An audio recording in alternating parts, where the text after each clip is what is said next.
গত 5 আগস্ট ছাত্র জনতার গণ অভ্যুত্থানে সরকার ত্যাগ করে, অর্থাৎ সরকারের পতন ঘটে। শেখ হাসিনা সরকার দেশ ছেড়ে পালিয়ে যায় ভারতে।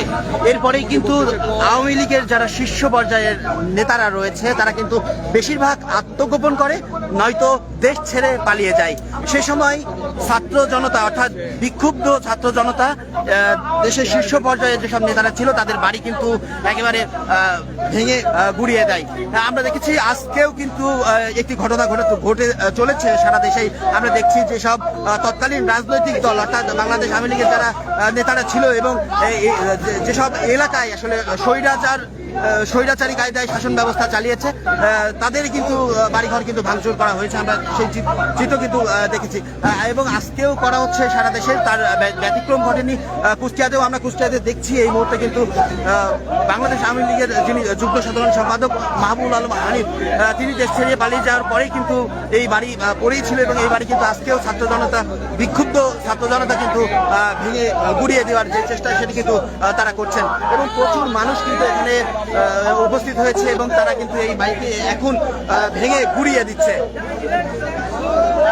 আমি একটু জানিয়ে রাখি যে আসলে এই তৎকালীন শেখ হাসিনা সরকার তিনি সোশ্যাল মিডিয়ায় দেশদ্রোহী বক্তব্য দিয়ে উস্কানি দিচ্ছেন বলে মন্তব্য করছেন তারা। একই সাথে এই উস্কানিমূলক বক্তব্যের কারণেই কিন্তু আবার পুনরায় ছাত্র জনতা কিন্তু আবার বিক্ষুব্ধ হয়েছে এবং এই যে কুষ্টিয়া সদর 3 আসনের সাবেক যিনি এমপি ছিলেন তার বাড়ি কিন্তু এখন ভাঙচুর করছে। শুধুমাত্র এই যে স্বৈরা শাসন এখানে প্রতিষ্ঠা করেছিল এরই কিন্তু বিরূপ প্রতিবাদ কিন্তু তারা জানাচ্ছেন এবং এই স্বৈরা শাসনের যে অস্তিত্ব সেই অস্তিত্ব কিন্তু একেবারে বিলীন করার জন্যই কিন্তু তাদের এই কার্যক্রম। এবং আমরা দেখছি এই কুষ্টিয়ার পিটিআই রোডে একেবারে মশাল জ্বালিয়ে তারা কিন্তু প্রতিবাদ জানাচ্ছে এবং আমরা দেখছি যে তাদের কিন্তু এই প্রতিবাদ চলমান রয়েছে। এবং আমরা একটু যদি দেখানোর চেষ্টা করি যে আসলে দেখছেন একেবারে পিটিআই রোডে কিন্তু এই তৎকালীন সরকারের যিনি এমপি ছিলেন কুষ্টিয়া 3 আসনের, তিনি কিন্তু পালিয়ে গেলেও তার বাড়িতে কিন্তু আসলে বাড়ি শূন্য হয়ে পড়ে। সেখানে কিন্তু বিক্ষুব্ধ ছাত্র জনতা কিন্তু একবার আমরা দেখেছি যে এখানে কিন্তু ভাঙচুর করা হয়েছে। পরবর্তী ক্ষোভের জায়গা থেকে কিন্তু ছাত্র জনতা তারা এই কাজটি করেছিল।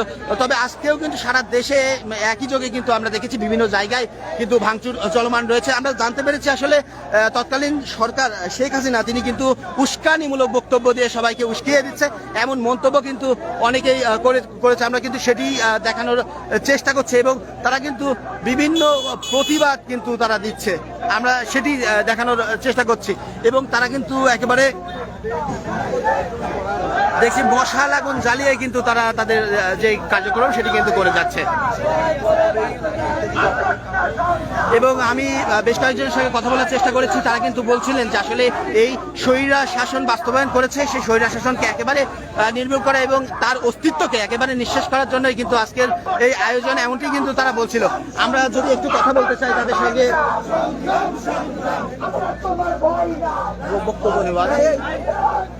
বক্তব্য নেব না,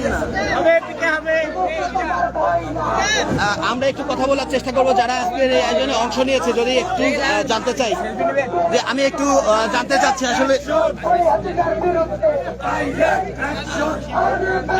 আমরা একটু কথা বলতে চাচ্ছি আসলে আজকের এই আয়োজন কেন অংশ নেওয়া, কি কারণে আমার যদি একটু জানতে। আওয়ামী লীগ পুনরায় উত্থান না হতে পারে সেই জন্য আমাদের মূলত আজকের আয়োজন। খুনি হাসিনা ভারতে এখনো বলছে বাংলাদেশের বিরুদ্ধে আমাদের দেশের টাকা পাচার করে আমাদের বিরুদ্ধে ষড়যন্ত্র করতেছে। আমরা এই ষড়যন্ত্র রুখে দেবো, যতদিন বাঁচবো আওয়ামী লীগের বিরুদ্ধে আমাদের যুদ্ধ চলবে। আমরা কথা বলছিলাম একজনের সাথে, তিনি কিন্তু বলছিলেন যে স্বৈরা শাসন যে ব্যবস্থা তাদের যে অস্তিত্ব সেই অস্তিত্ব কিন্তু একেবারে নিঃশেষ করার জন্যই তারা এই আয়োজনে অংশ নিয়েছে, এমনটি কিন্তু তারা বলছিলেন। আমরা সরাসরি যদি দেখানোর চেষ্টা করি, আপনারা দেখছেন যে এখানে প্রচুর কিন্তু ছাত্র জনতা এখানে উপস্থিত হয়েছে এবং তারা কিন্তু এই হানিফের যে বাড়ি সেই বাড়িটি কিন্তু একেবারে গুড়িয়ে দিচ্ছে।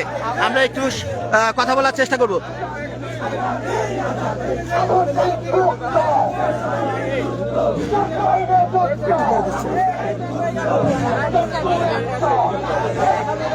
Let's